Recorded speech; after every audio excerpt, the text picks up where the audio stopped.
A pleasant afternoon to the future mathematicians of our country, the BSE 2B mathematics majors of our university. This afternoon, we will be dealing with the Unit 1 of the plane and solid geometry, which is SEM6, and that is all about plane geometry.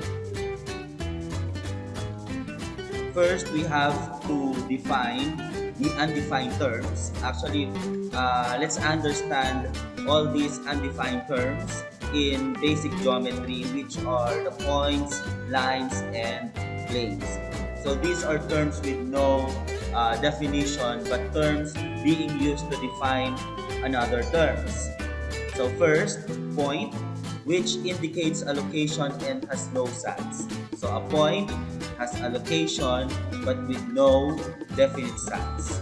A line, represented by a straight path that extends in two opposite directions without end and has no thickness. A line contains infinitely many points. By the way, example of points in real life are the tip of your ball pen, the stars in the solar system. So all those are the real life points that we have in our world, in our universe. How about the line? Line, strands of hair, the corner of our table, the corner of our laptop. So those are samples of lines. How about the planes? Planes are represented by a flat surface that extends without end and has no thickness. A plane contains infinitely many lines.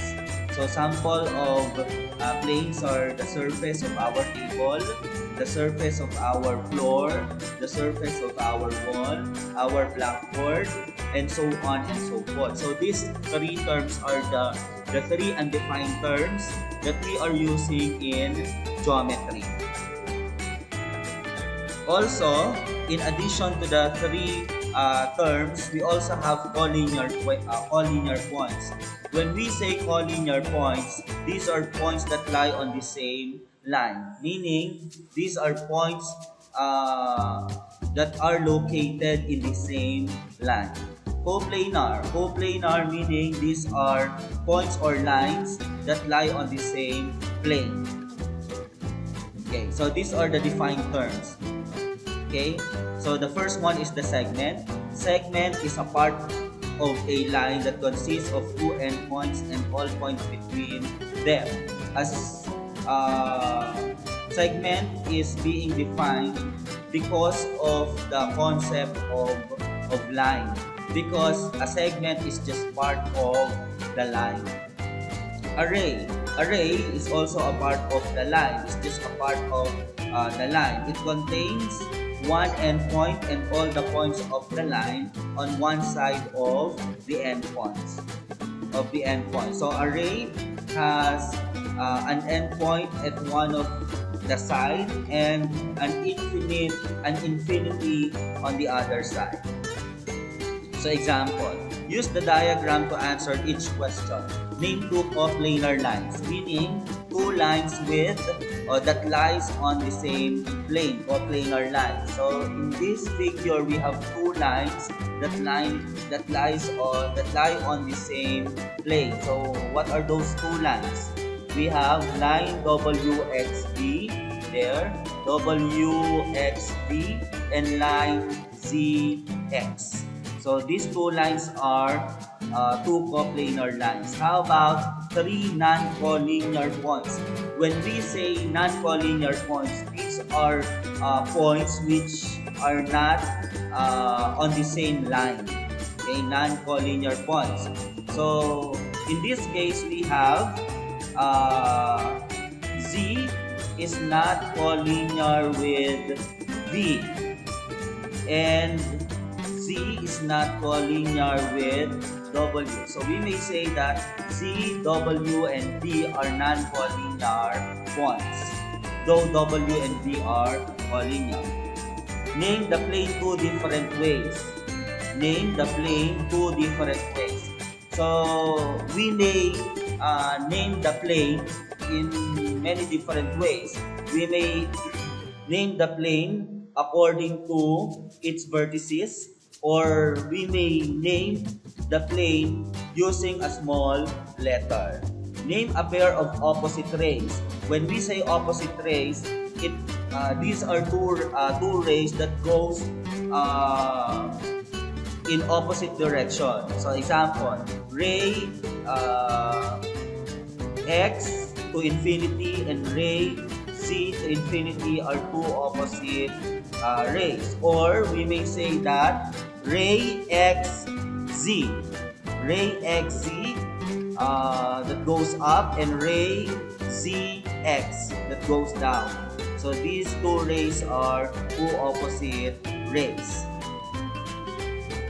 So the take-home message for these terms are: take note that undefined terms are used as building blocks of geometry and mathematics. So this, as what I said earlier, these undefined terms are being used to define another terms. So like for example, the term segment is being defined because of the characteristics of the line.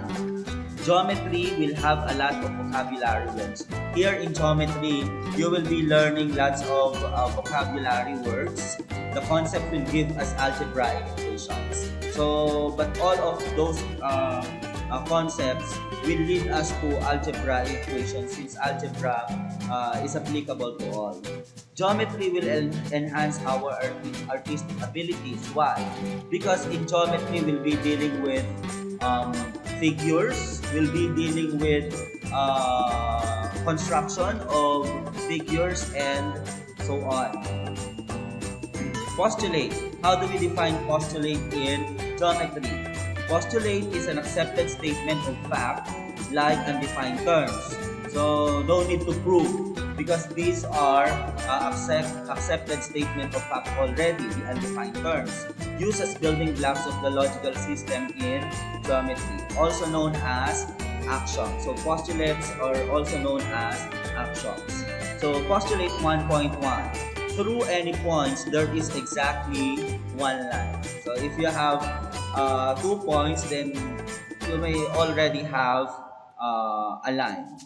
Postulate 1.2, if two distinct lines intersect, then they intersect in exactly 1 point. Yes, of course. Postulate 1.3, if two distinct planes intersect, then their intersection is exactly one line. And then postulate 1.4, through any three non-collinear points, there is exactly one plane. By the way, what is the smallest possible plane that we could have in geometry? So the smallest plane that we could have in geometry is the triangle. Example, where does plane ABCD intersect? Where does plane ABCD intersect plane ACEG? So plane ABCD is here on top of the figure ABCD, and then plane ACEG, ACEG at the left side. So they intersect at line segment AC. What plane contains the point CDB? CDB. So the plane that contains the point CDB is the plane on top of the figure. What plane contains the points EFC? EFC. So where's that? What plane contains the points E, F, and C? So probably that's the diagonal of the plane of the solid figure. So the plane that contains the points EFC is the diagonal of the solid figure. How about your take-home message for this concept? Postulates are assumed to be true. No formal proof needed. So relationship between dimensions. Number 1, a point is the intersection of two lines. So the intersection of two lines is always a point. A line is the intersection of two planes. A plane is the intersection of 3D figures. Okay, so this time, let's talk about angles and parallel lines. So intersecting lines, lines that cross at exactly one point, and they form angles. Perpendicular lines, lines that intersect to form right angles. So perpendicular lines are two lines that intersect at right angle. And this is the symbol for right angle. How about parallel lines? So, as being defined, parallel lines are two lines that no matter how long you extend, they will not intersect. So, line L and line M are parallel lines. Line AD and line CD are also parallel lines. So, in notation, we have L is parallel to M, and then line segment AD is parallel to line AB is parallel to line CD. Examples of parallel lines in real world. So there you go, the parking lot with parallel lines. So here, the pavement and the side of the car are parallel lines also. Hardwood floor, opposite sides of windows, desks, etc. Parking slots in parking lot, parallel parking. Streets are parallel. Okay, streets, Belmont and School. These are parallel lines. Samples of parallel lines. Okay.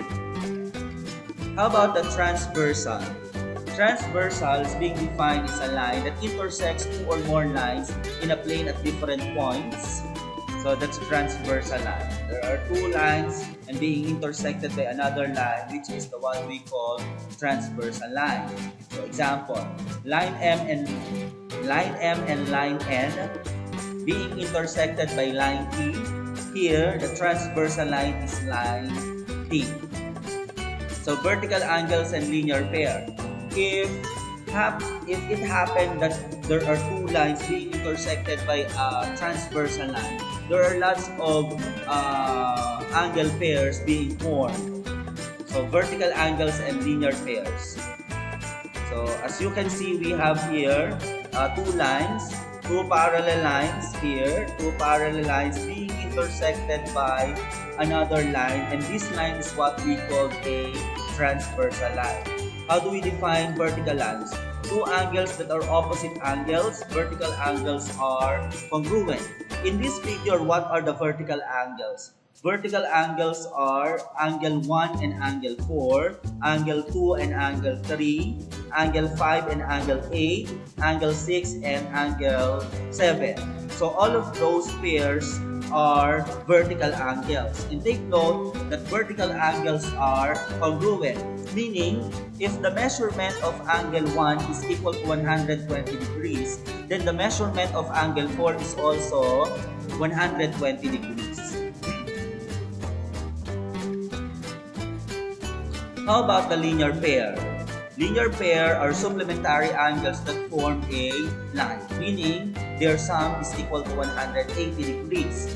So in this figure, linear pairs are angle 1 and angle 2, angle 1 and angle 3, angle 3 and angle 4, angle 4 and angle 2. And take note that linear pairs are supplementary. Meaning, if the measurement of angle 1 is equal to 120 degrees, and angle 1 and angle 2 are linear pairs, then the measurement of angle 2 would be 180 degrees minus 120 degrees. And that is equal to 60. So, measurement of angle 2 is equal to 60 degrees. So, these are the linear pairs. Supplementary angles or linear pair. These are two angles that form a line and the sum is equal to 180 degrees.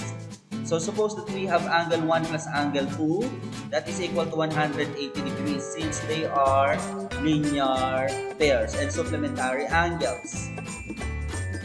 So find the measures of the missing angles. In this case, we have two lines, two parallel lines being cut by a transversal line. Suppose that this angle measures 72 degrees. What would be the measurement of this angle? Take note that these two angles are linear pairs. And linear pair angles are supplementary angles. So we just have 180 degrees minus 72 degrees is equal to 108 degrees. So this angle measures 108 degrees. And the relationship of the two unknown angles is they are vertical angles, and vertical angles are congruent. So if this is 108 degrees, then this angle also measures 108 degrees.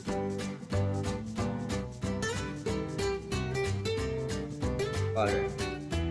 How about the complementary angles? Complementary angles are two angles whose measures add to 90 degrees. Meaning when you add the measurement of two angles, the sum must be 90 degrees for them to be called complementary angles. So, example, 25 degrees and 65 degrees, when you add up, the sum is equal to 90 degrees. So they are complementary angles.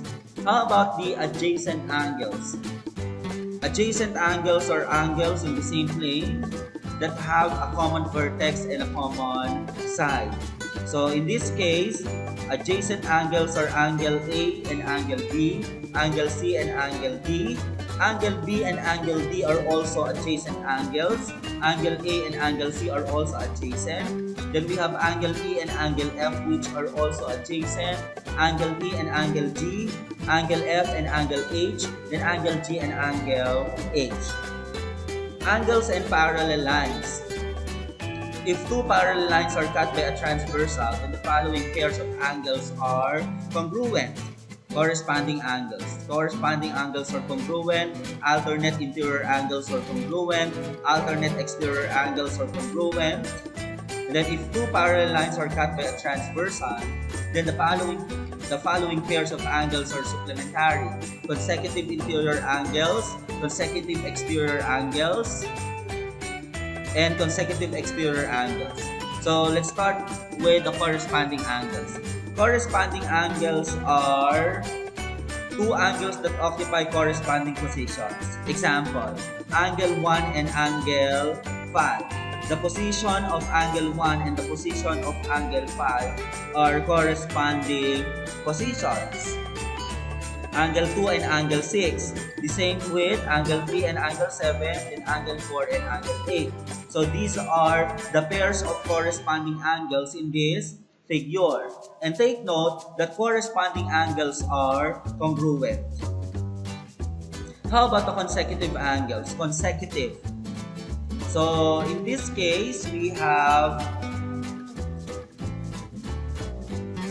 the definition of consecutive interior angles, two angles that lie between parallel lines on the same side of the transversal. So here is the transversal line.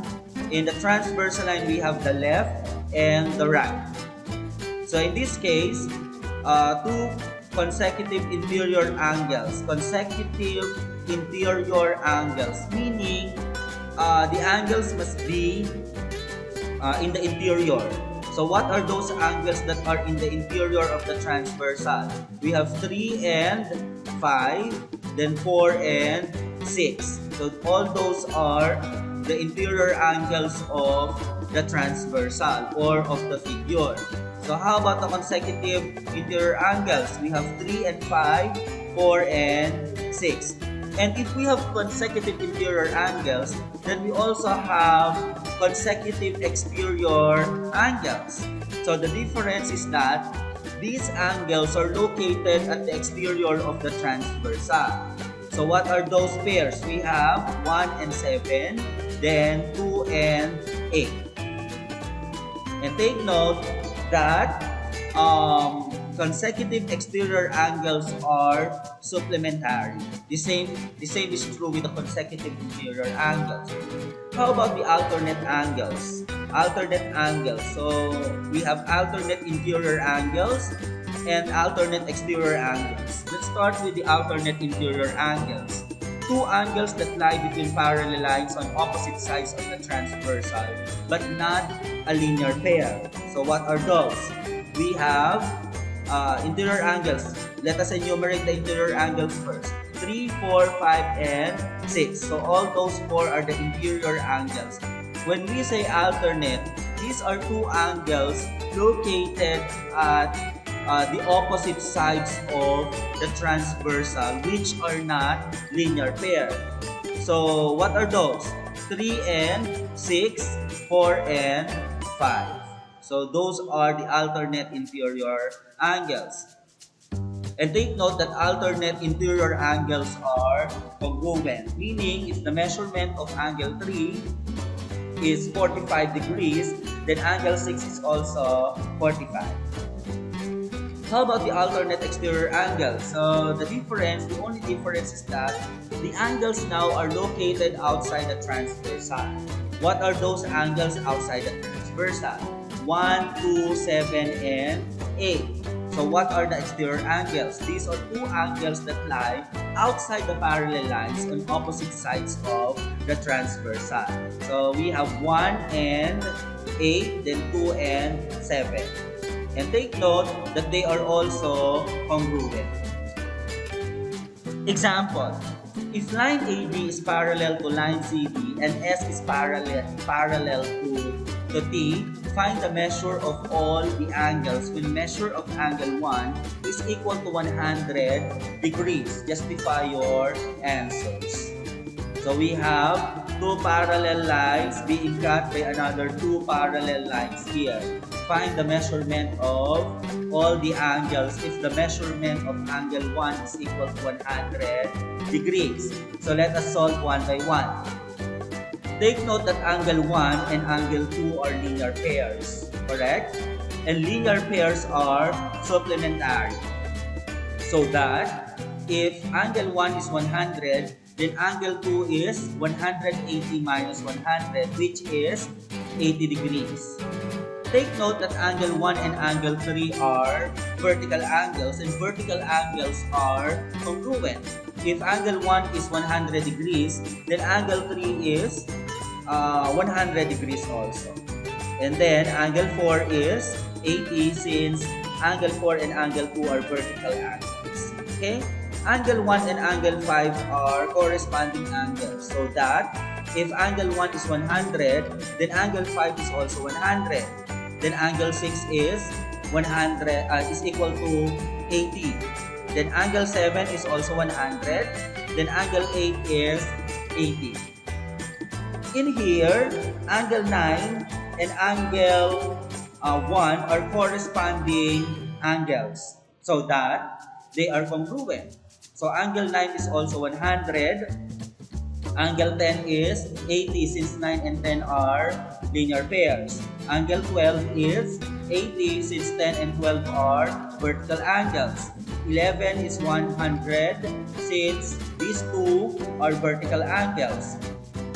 So as angle 9 as our basis, angle 13 and angle 9 are corresponding angles. So angle 13 is 100, angle 16 is 80, angle 14 is 80, then angle 15 is 80. So there you go. The measurement of all the angles in the figure. Let us have another example. If line AB is parallel to line CD and S is parallel to T, find number 1 the value of x if the measure of angle 3 is equal to 4x plus 6 and the measure of angle 11 is equal to 126. So angle 1 is here and angle 11 is here. Take note that angle 1 and angle 11 are alternate exterior angles, and alternate exterior angles are congruent. So we may say that measure of angle 3 is equal to the measure of angle 11. So 4x plus 6 is equal to 126, and by doing the algebraic manipulation, you will have 4x equals 126 minus 6. So 4x is equal to 120. Divide the whole equation by 4. So x is equal to 30. So the answer is 30, the value of x. Number 2, the value of x if measure of angle 1 is 100. So here is angle 1, 100, and angle 8 is equal to 2x plus 10. So the relationship of angle 1 and angle 8 are same side exterior angles. Same side exterior angles of the transversal. And they are supplementary. Meaning, 100 or measure of angle 1 plus measure of angle 8 is equal to 180. Excuse me. So that we may say that 100 plus 2x plus 10 is equal to 180 degrees. Doing the algebraic manipulation, you will have 100 minus 10 equals 2x. So you will have 90 equals 2x. Divide the whole equation by 2. So you will have x equals 45. So the answer in number 2 is 45. So this is 45, not 35.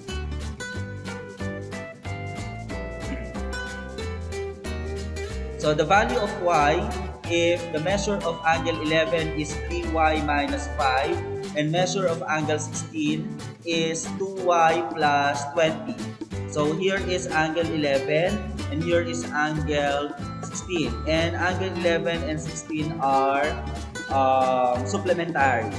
Meaning 3y minus 5 plus 2y plus 20 is equal to 180. So doing the algebraic manipulation, you will have 3y plus 2y, that's 5y.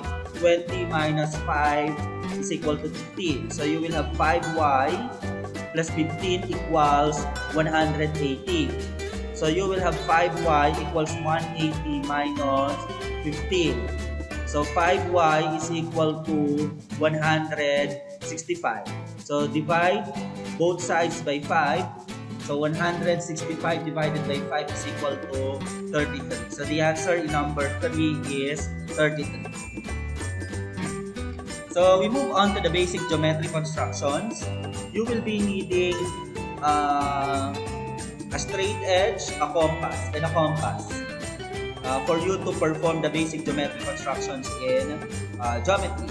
So number 1, copy a segment. How can we copy a segment using a compass and straight edge? So suppose that the given is line segment AB. Since a segment is a part of a line, we start by drawing a ray that is somewhat longer than our intended segment and call the starting point A prime. So that's A prime. Then place the needle end of the compass on point A and adjust its length to match the distance AB. So like that. Without changing the width of the compass, put the needle end of the compass on point A prime and draw the arc across the ray to cross your ray. Label the point of intersection B prime. You have just copied AB to A prime, B prime. So the length of AB and A prime, B prime are totally the same. How about copying an angle? Suppose that we have angle CBA, where B is the vertex of the angle. Since an angle is two rays with a common vertex, we'll start by drawing a ray and call ray B prime, A prime. So like that. And then place the needle end of the compass on point B and make an arc that crosses over from BA to BC. Okay, like that. So you draw an arc like that. Without changing the width of the compass, put the needle end of the compass on point B prime and draw the arc crossing B prime, A prime long enough to more than cross where B prime, C prime will be.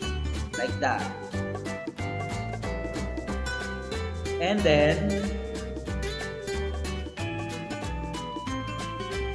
go back to the original angle and put your needle on the point of intersection of AB and the arc. Measure the distance along the arc to ray BC. Without changing the width of the compass, put your needle on the point of intersection of the arc and B prime, A prime. make an arc that crosses the first arc you drew on this new angle. Like that. And then that point of intersection, draw a ray from B prime through the point of intersection of the two arcs. Label a point on the ray as C prime. And you've copied the angle ABC as A prime, B prime, C prime. There you go. To the same angles. How about bisecting a segment? Place the needle of your compass on A, make its speed more than halfway to B, and make a half circle.